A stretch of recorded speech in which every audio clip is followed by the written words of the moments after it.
Quando olhamos para a Terra do espaço, vemos um planeta azul, com 71% de sua superfície coberta por água. No entanto, infelizmente não há água suficiente para consumo humano ou agricultura em todas as partes da Terra. Olá a todos!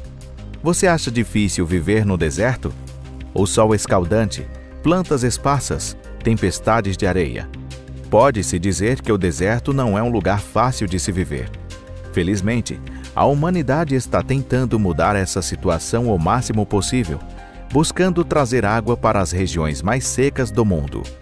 Para realizar isso, às vezes são necessários esforços consideráveis, investimentos substanciais e ideias de engenharia audaciosas. Pessoal, aqui é o Pipa. Hoje vamos apresentar um desses grandes projetos.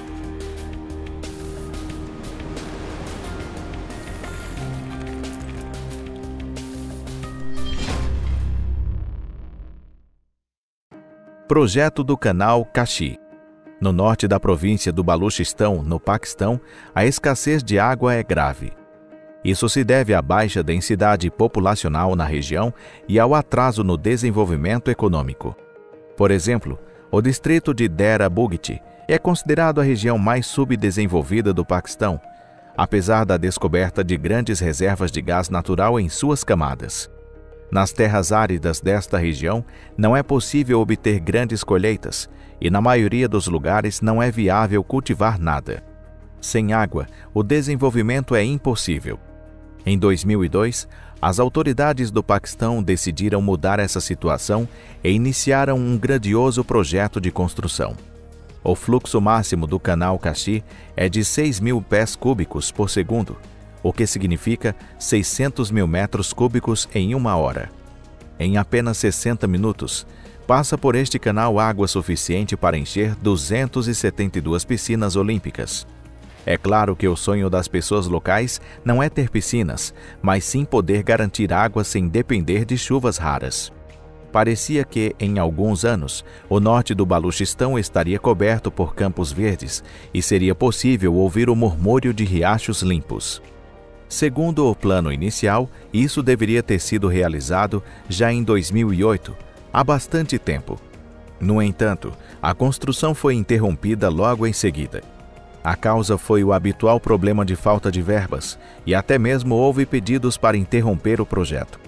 Imagine o quão decepcionado você ficaria se, após ser oferecido um copo de água gelada em um dia quente, o copo fosse retirado de você. Felizmente, o projeto do canal Kashi não foi interrompido afinal. Mais de 20 anos se passaram e agora está claro que o canal está prestes a ser concluído e inaugurado em breve. Em outras palavras, sob o escaldante sol do norte do Paquistão, a Revolução Verde está prestes a começar. Com a conclusão da construção do canal, está previsto irrigar 713 mil acres de terras estéreis ou parcialmente cultiváveis.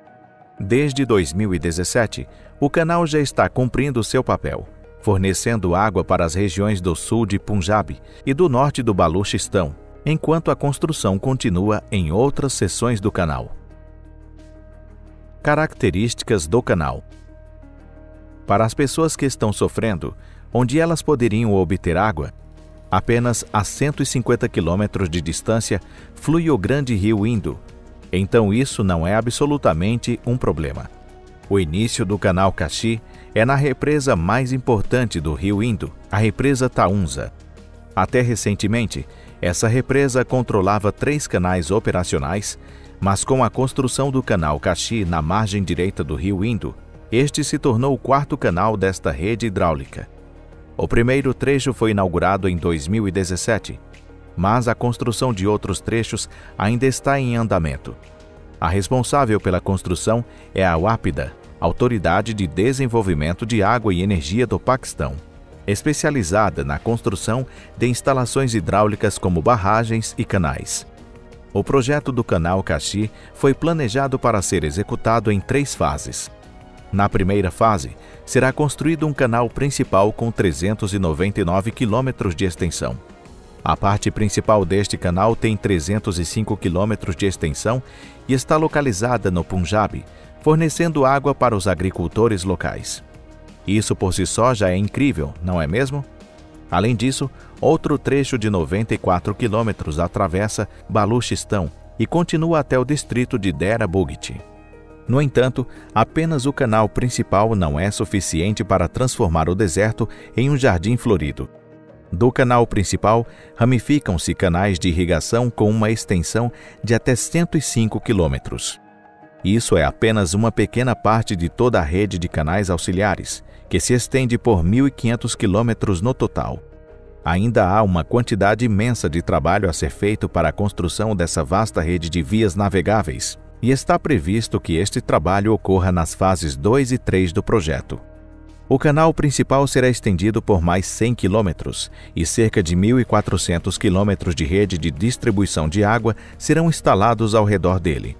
Esta rede de distribuição de água está programada para fornecer água para as regiões de Bolan, Nasirabad e Jalmagsi, e os moradores locais aguardam ansiosamente sua implementação enquanto sonham com a Revolução Verde. Se eles puderem cultivar mais milho, trigo, legumes e oleaginosas, poderão sair da pobreza. Dessa forma, os canais trazem não apenas água, mas também dinheiro. Estima-se que os lucros do projeto sejam de 19,7 bilhões de rúpias por ano, o que equivale a aproximadamente 710 milhões de dólares.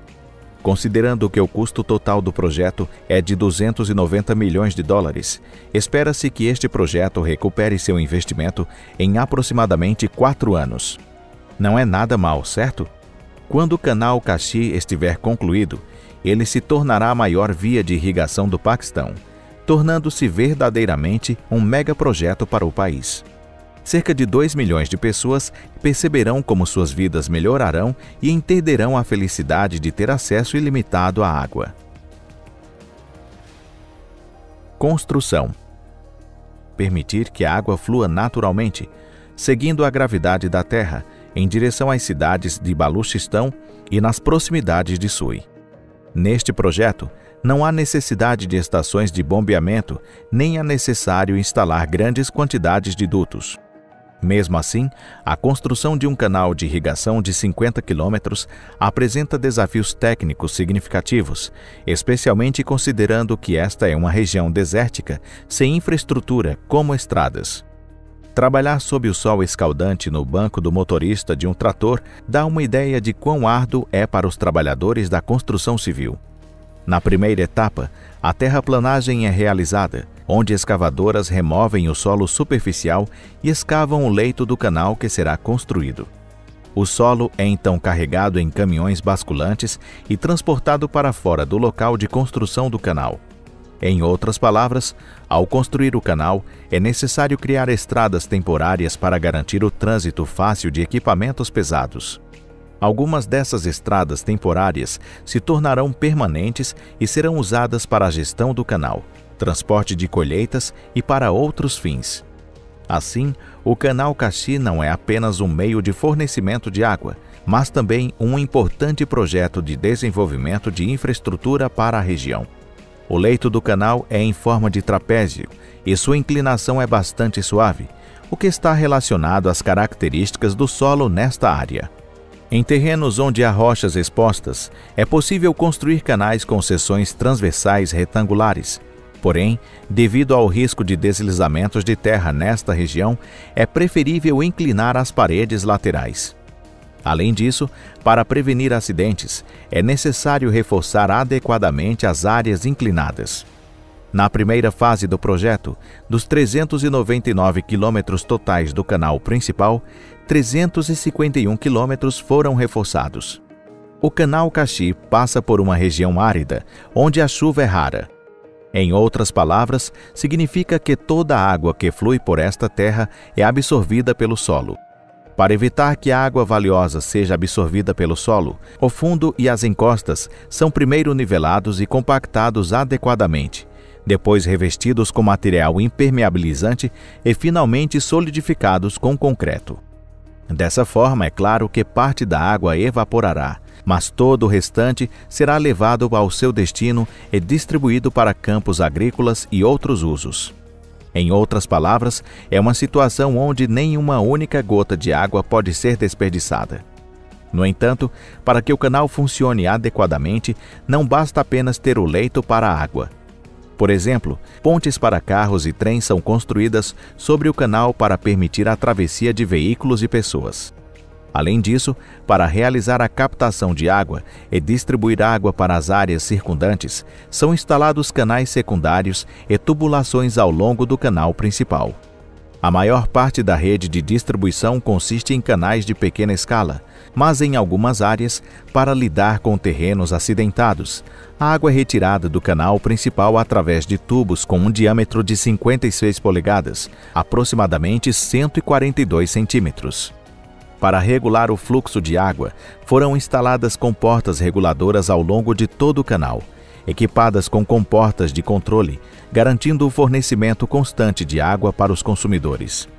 Um sistema de controle automático foi desenvolvido para a distribuição de água, aumentando a equidade e transparência na distribuição da água para os campos e fazendas.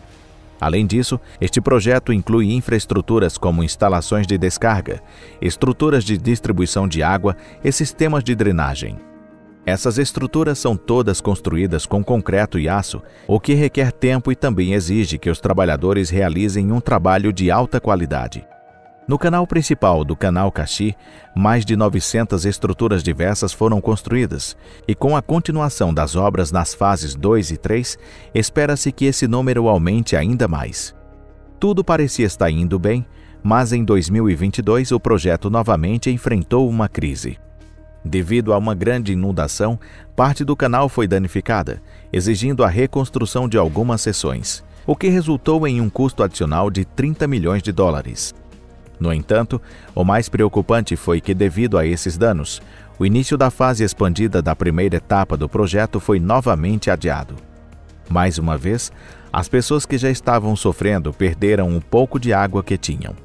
No entanto, mesmo assim, as obras continuam e esperamos que a construção seja concluída mais rapidamente. Em 1953, geólogos estavam procurando petróleo no deserto do Saara, mas encontraram um tesouro ainda mais valioso nesse maior deserto do mundo. Para explorar esse tesouro, as autoridades líbias investiram uma quantia enorme de 27 bilhões de dólares. Como você já deve ter adivinhado, esse tesouro é a água. Hoje vou contar a vocês sobre o que provavelmente é o maior projeto de irrigação que você nunca ouviu falar. Estou falando sobre o rio artificial da Líbia, também conhecido como a oitava maravilha do mundo. De onde veio a água do deserto? Na década de 1950, o petróleo estava se tornando um recurso estratégico, significando riqueza, prosperidade e influência para quem o possuísse. Nesse período, o petróleo estava se tornando o principal combustível, superando o carvão, e a exploração de campos de petróleo estava em alta em todo o mundo. A exploração de petróleo também estava ocorrendo no sudeste da Líbia, onde um dos projetos de pesquisa geológica estava sendo conduzida na região de Cufra. Foi durante a perfuração de poços de petróleo no deserto do Saara da Líbia que uma formação agora conhecida como o Aquífero de Arenito de Núbia foi descoberto. Profundamente enterrada sob as dunas de areia de 4 países africanos, Líbia, Sudão, Egito e Chade, há uma vasta quantidade de água subterrânea. Esse é o maior aquífero fóssil do mundo, cobrindo uma área de mais de 2 milhões de quilômetros quadrados. Acredite ou não, isso é maior do que a área do México. O Aquífero de Arenito de Núbia contém cerca de 150 mil quilômetros cúbicos de água doce, o que é 2 vezes o volume do Mar Cáspio. E toda essa água está localizada em um dos lugares mais secos e inóspitos do mundo, o deserto do Saara. A precipitação anual lá é de apenas 76 milímetros, enquanto a evaporação anual potencial excede 2.500 milímetros. Como essa imensa quantidade de água foi armazenada aqui? Essa água infiltrou-se através da rocha arenosa ao longo de um período que abrange de 10 mil a 1 milhão de anos. Naquela época, o Saara tinha um clima mais ameno, com chuvas abundantes e alta umidade. O Aquífero de Arenito de Núbia é uma herança rica da última era glacial e, naturalmente, atrai o interesse de acadêmicos e políticos. Como eles conseguiram a água? O norte da África é uma região extremamente árida e a Líbia está enfrentando uma necessidade desesperada por água doce. Apesar de estar próxima do mar Mediterrâneo, a Líbia está lidando com problemas de abastecimento de água. A dessalinização da água do mar era um processo muito caro e a extração de água dos poços subterrâneos apresentava seus próprios problemas. Nas proximidades do mar, a água doce subterrânea era substituída por água salgada, tornando-a imprópria para consumo. Além disso, quanto mais água era retirada, mais rápido a fonte de água se degradava, elevando os níveis de salinidade em terras anteriormente férteis. Era uma situação que precisava ser resolvida. Quando a quantidade de água fóssil foi descoberta, o governo líbio inicialmente planejou transformar o deserto em campos floridos e construir novas cidades e vilas no sul. Isso exigiria a migração de centenas de milhares de pessoas e custaria uma fortuna para a logística e construção. No entanto, nos anos 1980, o plano foi alterado e as autoridades decidiram mover a água do sul para o norte, onde as principais cidades líbias estavam localizadas. Isso seguiu o princípio de, se empurrar não funcionar, tente puxar. A construção de um grande oleoduto era um projeto ambicioso, mas todos os cálculos indicavam a eficácia desse projeto. Fornecer água subterrânea por meio de um grande oleoduto era a forma mais econômica de abastecer a Líbia com água. Com o uso do canal artificial, eles poderiam entregar 9 metros cúbicos de água por 1 dinar, enquanto a mesma quantia em água dessalinizada custaria cerca de 0,79 metros cúbicos, e um barco transportaria apenas 1,05 metros cúbicos de água pelo mesmo valor. Essa escolha era clara, e a decisão foi tomada. Embora a água subterrânea da Líbia seja um recurso não renovável, analistas locais acreditam que as reservas de água subterrânea podem durar milhares de anos. Se isso for verdade, o dinheiro gasto não terá sido em vão. O projeto de bilhões. Em 1984, o primeiro trator chegou ao deserto líbio. Era necessário cavar centenas de poços, instalar uma rede de dutos subterrâneos, construir reservatórios e estações de bombeamento, entre muitas outras coisas. Dado que era impossível para os líbios realizarem todas essas tarefas por conta própria, empreiteiras de países como Coreia do Sul, Itália, Alemanha e Austrália foram contratadas para executar o trabalho. O projeto foi dividido em 5 fases. A primeira fase envolveu a construção de 234 poços nos aquíferos de Sarir e Tazerbu, bem como uma tubulação de 1.600 quilômetros que ligava Sirte e Benghazi. Essa fase exigiu soluções para muitos desafios específicos. Por exemplo, os tubos foram fabricados em fábricas líbias especialmente construídas para esse fim, custando cerca de 350 milhões de dólares. Além disso, esses tubos eram os maiores do mundo em concreto pré-esforçado, com um diâmetro de 4 metros e um comprimento de 7 metros. E apenas para a primeira fase foram necessários 250 mil desses tubos. Esses tubos foram carregados com empilhadeiras gigantes, capazes de levantar estruturas de 90 toneladas, fabricadas na Suécia especificamente para esse fim. Os tubos eram então transportados por estradas especialmente construídas e abaixados em valas de 7 metros de profundidade por guindastes especialmente projetados, onde eram revestidos com concreto. Mas isso não é tudo. Para armazenar a água, foram escavadas áreas e rochas e revestidas com asfalto, criando reservatórios artificiais. Naturalmente, usinas de energia também foram construídas para fornecer eletricidade às bombas. Finalmente, todos os problemas foram resolvidos. Em 1989, a primeira água entrou no reservatório de Agidabia. Isso resultou em um influxo de 2 milhões de metros cúbicos de água por dia. A Líbia gastou cerca de 14 bilhões de dólares para realizar a primeira fase do projeto. Grande parte desse financiamento veio da venda de petróleo. Uma das características únicas desse projeto foi que a Líbia conseguiu financiá-lo por conta própria, sem recorrer a empréstimos de organizações internacionais. Como os 27 bilhões de dólares foram investidos? Após a conclusão da primeira fase, mais 2 fases, totalizando 5 bilhões de dólares, foram realizadas. Na segunda fase, a água foi direcionada para a capital líbia, Trípoli, e o Vale de Gefara. e isso estabeleceu outro sistema de abastecimento de água no oeste da Líbia. Esse sistema era composto por uma tubulação com extensão total de 1.227 quilômetros e uma capacidade de fornecimento de 2,5 milhões de metros cúbicos por dia. Na terceira fase, a rede de abastecimento de água construída na primeira fase foi expandida, aumentando ainda mais a capacidade de fornecimento com 1,68 milhão de metros cúbicos por dia. Além disso, 7,5 bilhões de dólares foram investidos nas fases 4 e 5, mas devido à guerra civil, o projeto não foi concluído. Originalmente, a intenção era integrar os sistemas do leste e oeste na cidade de Sirte. No entanto, isso não diminui a escala excessiva do projeto.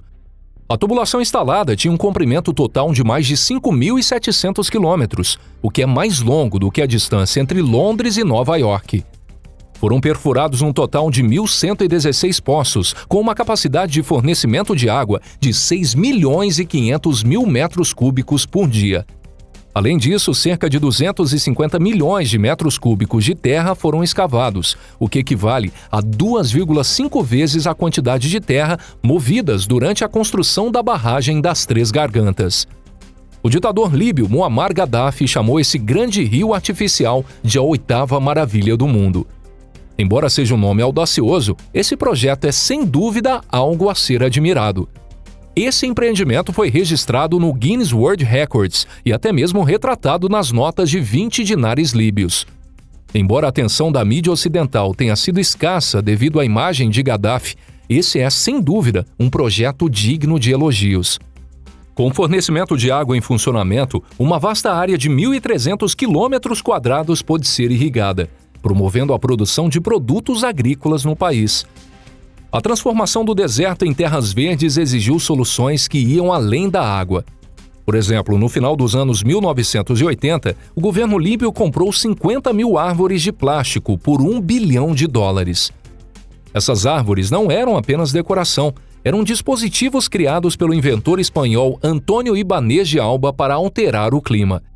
As árvores absorvem água durante a noite e a liberam durante o dia, reduzindo a temperatura.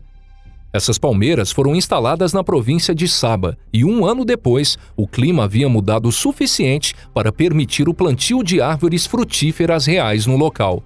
Impressionante, não é?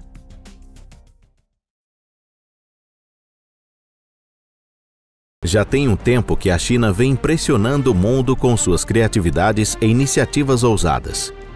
E de pensar que há apenas 75 anos atrás, a China era apenas um país agrícola pobre que países com maiores influências políticas lutavam para ver quem iria controlar a região.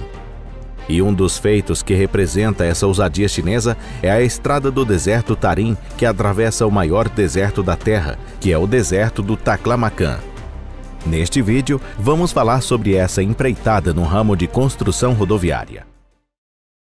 Maior que o deserto de Saara. Quando falam de petróleo ou deserto, qual região do planeta você imagina?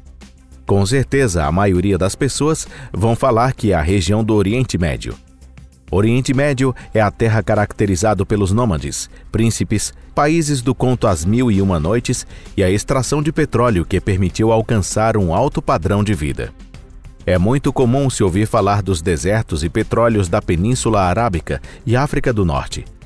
Porém, fora da China dificilmente se ouve falar do deserto de Taklamakan. Esse deserto possui uma reserva de petróleo capaz de suprir a China por completo sem depender de recursos externos. Reiterando, o deserto de Taklamakan é o maior deserto do planeta e fica localizado na parte oeste da China, na região conhecida como Xinjiang. A posição geográfica do deserto de Taklamakan lembra a região de Mordor, de O Senhor dos Anéis, pois Mordor também é cercado por montanhas. O deserto de Taklamakan é cercado pela Cordilheira Tian Shan no norte, Cordilheira Pamir no oeste, Cordilheira Kunlun no sul e no leste fica localizado o deserto de Gobi. 3 maciços cercam o deserto e não deixam que o vento com umidade chegue até ele. Esse é o motivo pelo qual Taklamakan se tornou uma região desértica. Nessa região central da Ásia, que fica próxima ao deserto, moravam os iugures desde a antiguidade. Na sua língua, Taklamakan significa o lugar sem retorno. Nós concordamos plenamente com esse nome e creio que vocês também pensem o mesmo. Porque, convenhamos, o deserto não é um lugar confortável para se andar e, se for um morador urbano moderno, dificilmente conseguirá sobreviver um dia nesse lugar. A área total do deserto de Taklamakan é quase o mesmo que a Finlândia, ou melhor, um pouco menor que a Alemanha. 33.700.000 quilômetros quadrados de areia sem praticamente nenhum sinal de vida. Esse é o deserto do oeste chinês. O ar contém tanta poeira de areia que nem mesmo uma máscara contra a poeira às vezes dá conta do recado. Das cordilheiras de Kunlun saem alguns rios, mas todas elas são absorvidas pelas areias e na parte central do deserto praticamente não há água. Os mercadores da Rota de Seda, quando passavam pelo deserto com uma caravana, paravam nos oásis nas beiras do rio para descansarem. No entanto, devido ao aquecimento global, os oásis começaram a desaparecer e o deserto de Taklamakan se tornou uma terra ainda mais desolada. O motivo pela construção da estrada. Por muito tempo, a região de Taklamakan era para a China como se fosse uma mala sem alça. Valioso demais para ser jogado fora e ruim para carregá-lo. Essa situação começou a mudar na década de 90, quando descobriram que tinha uma grande reserva de petróleo nesse deserto. Deng Xiaoping analisou sobre a potência dessa região e decidiu aproveitar ao máximo o que ela tinha para oferecer. Em 1992, deu início à construção da estrada do deserto Tarim. Foi elaborado um projeto para se conectar por estrada os estados de Lintai e Nia, localizados ao norte e sul, respectivamente. A partir daí, era preciso construir ramais nesse campo imenso de petróleo, como ramos que saem do tronco de uma árvore. O comprimento total dessa estrada ultrapassou os 550 quilômetros. Muitos especialistas do Ocidente descreveram o projeto como sendo ousado demais, extremamente custoso e sem sentido. E, de fato, Taklamakan é uma região completamente desprovida de pessoas, sem nenhuma infraestrutura. Além disso, ao contrário do deserto de Saara e dos desertos da Península Arábica, que é em maior parte um deserto pedregoso, o deserto de Taklamakan é um mar de areia com dunas com mais de 20 metros de altura. Essas dunas poderiam cobrir completamente as estradas e tornar todo o esforço completamente inútil. Mas o povo chinês decidiram: o impossível é algo que não foi feito para ninguém ainda. Então seremos o primeiro a realizar esse feito. Em 1995, a estrada do deserto Tarim foi finalizada. Adentro da estrada, aonde a humanidade ainda não tinha colocado seus pés por vários séculos, foram construídas pequenas cidades onde motoristas podem abastecer o combustível, descansar, falar com a família pelo telefone e recentemente é possível até utilizar a internet. A estrada do deserto Tarim se tornou um assunto comentado no mundo inteiro. Como se tornou possível transportar os engenheiros e trabalhadores facilmente até o local onde o petróleo estava enterrado, a China passou a extrair petróleo dessa região. Em pouco tempo, eles conseguiram alcançar esse feito grandioso, mas o desafio da China com a estrada de deserto Tarim não parava por aí. A revolta da natureza. Mesmo a natureza selvagem, se for analisar pelo lado que não conseguiram impedir a construção da estrada, podemos dizer que perderam o primeiro round na luta contra os humanos. Mas ela ainda tinha uma carta na manga. E essa carta se refere à duna de 20 metros de altura que já falamos sobre. A areia cobria a estrada por completo sem parar e para retirar era preciso investir uma grande quantidade de tempo. Para se construir 1 quilômetro da pista custava 14 bilhões de dólares e se tivesse que ficar realizando manutenções periódicas, iria demandar um valor ainda maior. Para lutar com a onda de terra que poderia afundar a estrada dentro de alguns anos, os engenheiros consideraram algumas soluções. No fim, foi proposto construir uma sarjeta ou uma barreira. A China já construiu a famosa Muralha da China, mas construir algo do tipo novamente demandaria muitos recursos. Imagine só, construir uma barreira com 550 quilômetros de comprimento nos dois lados da pista. Além disso, seria necessário construir barreiras nas entradas e saídas, que não eram poucas também. Felizmente, a salvação veio da própria natureza, que até então os chineses estavam lutando contra. Apesar de o deserto de Taklamakan ser seco, assim como um oásis no meio do deserto, descobriram uma água subterrânea no deserto. Com isso, encontraram uma solução mais simples e mais bonita. Bastava cultivar mais verde. Dentro de alguns anos, tinha crescido uma floresta de verdade ao redor da pista. Tudo se começa com um pequeno passo. Foram plantadas vegetações como salgueiros e aloxilon. Não tinham certeza se as vegetações aguentariam a seca e o calor intenso ou se conseguiria absorver a água do fundo do deserto. No entanto, essa tentativa acabou dando certo no final e hoje em dia essa floresta está presente por toda a estrada. A cada dezenas de quilômetros estão presentes estações de bombeamento que bombeiam a água para as plantas, que fazem com que elas cresçam cada vez mais. Graças à estrada do deserto Tarim, a China não apenas conseguiu a zona de extração de petróleo do oeste, mas também conectar o restante do território chinês. A China obteve um grande sucesso no reflorestamento do deserto. Isso é algo que outros países também poderiam tentar fazer. A desertificação é um grande problema que a humanidade enfrenta, mas os chineses, além de conseguirem impedir que o deserto aumentasse, conseguiram lutar contra vencer. Nesse sentido, esse feito representa uma grande vitória para a humanidade. O deserto do Saara é o deserto mais quente da Terra. No entanto, isso nem sempre foi assim. Há 6.000 anos, costumava chover frequentemente aqui e o clima era úmido. Na era do Saara Verde, o norte da África era completamente diferente do clima seco atual. Mas, cerca de 5.500 anos atrás, o clima mudou e essa região verdejante se transformou em um deserto escaldante e inóspito. Desde então, o implacável Saara continuou a se expandir, com cerca de 10 quilômetros de terra desertificando a cada ano. Será que podemos derrotar este reino de sol escaldante, calor intenso e areia? Hoje vamos falar sobre um projeto épico para deter o avanço do deserto do Saara. Será que a humanidade terá o poder de tornar este plano bem-sucedido?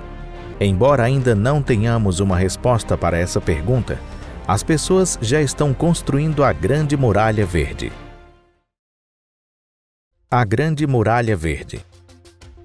A ideia de deter o deserto do Saara surgiu quando o biólogo britânico Richard Barbey Baker viajou pelo norte da África na década de 1950. Após percorrer 40.000 quilômetros e atravessar 24 países, ele concluiu que era necessário fazer algo para revitalizar as terras degradadas da região. Daí nasceu o conceito do Cinturão Verde, um plano para reflorestar uma faixa de terra de 50 quilômetros de largura, visando enriquecer a região do Sahel. Contudo, esse conceito demorou muito para ser concretizado. No entanto, no início do século XXI, líderes políticos da região começaram a apoiar a construção, ou mais precisamente o cultivo, da Grande Muralha Verde.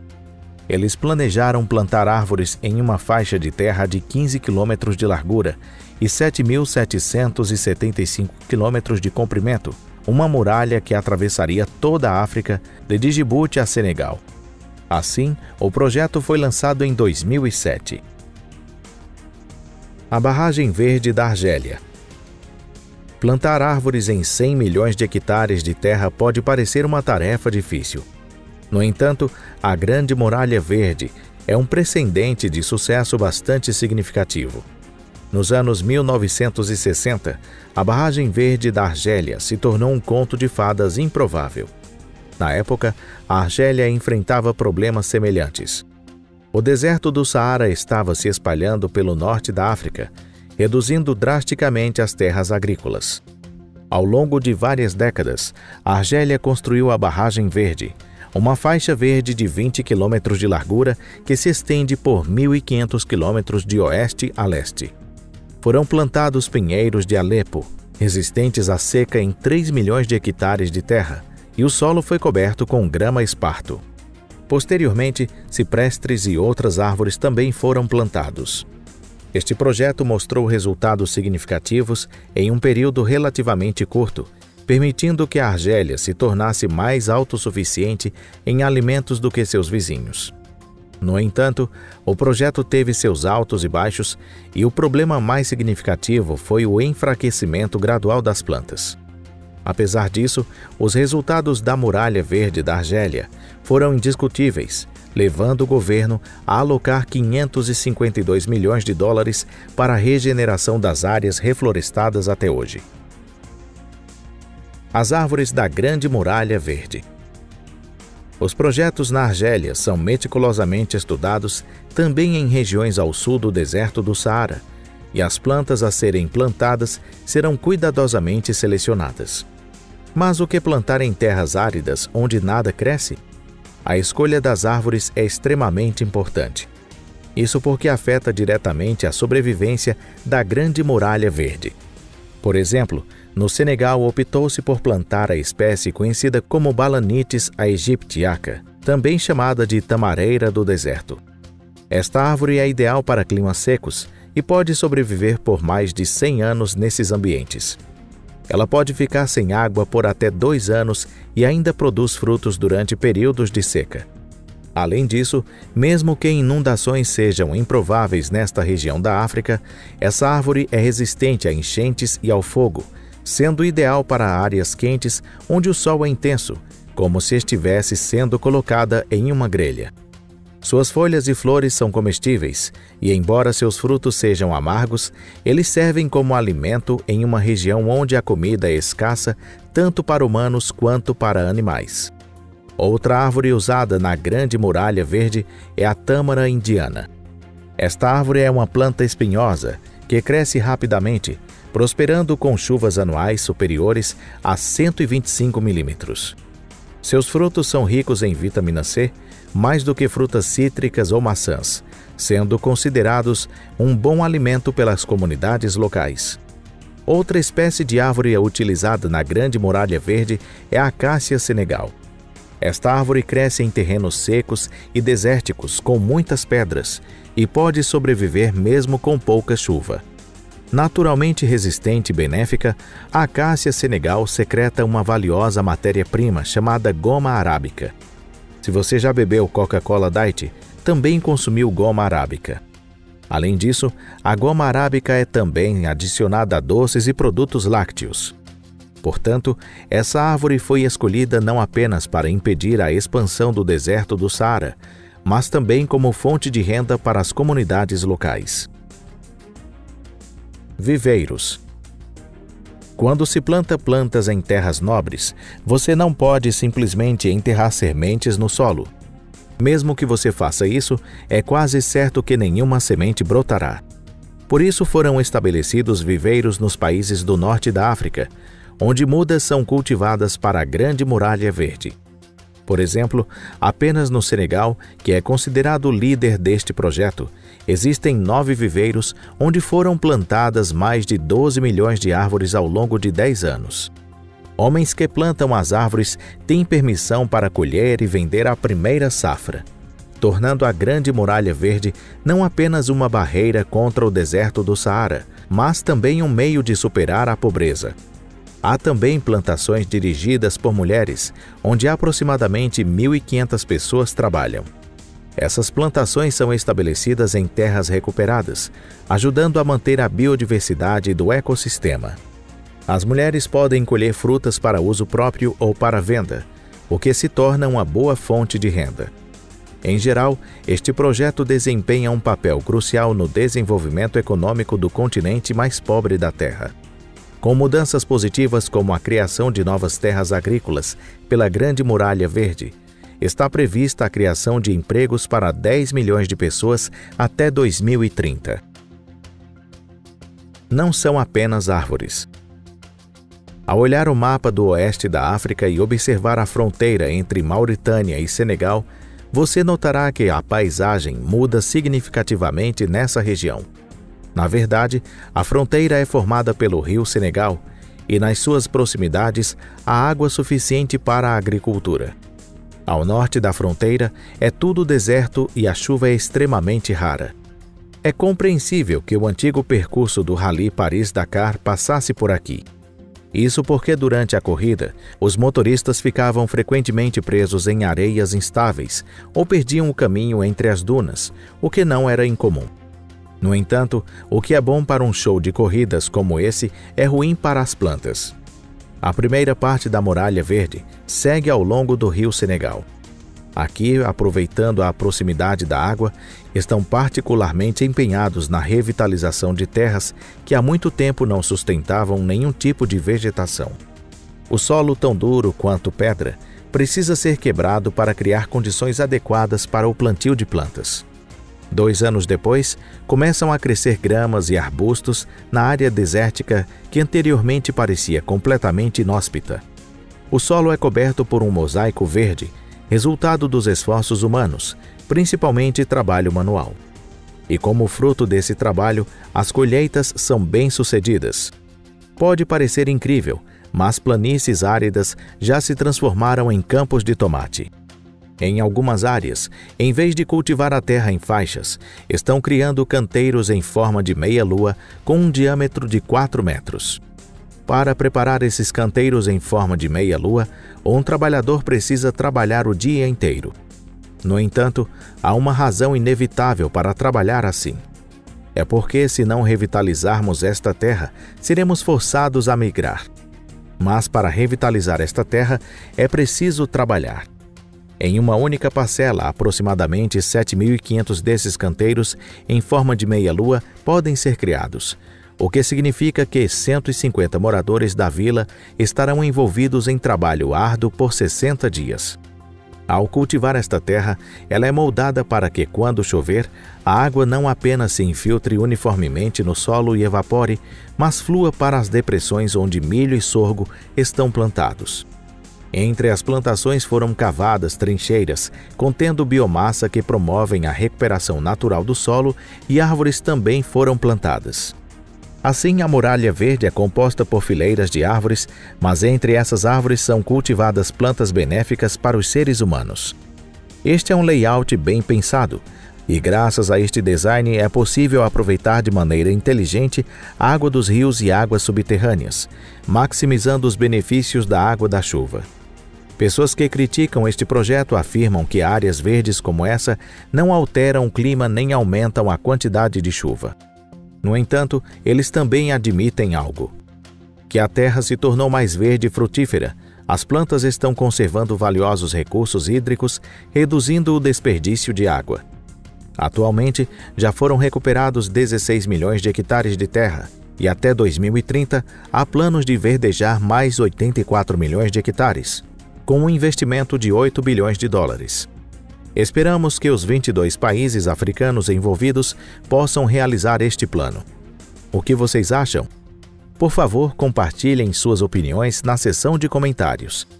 Se você gostou do nosso vídeo e se identifica com o plano de deter a desertificação, por favor, clique em curtir e compartilhe este vídeo nas redes sociais. Até logo!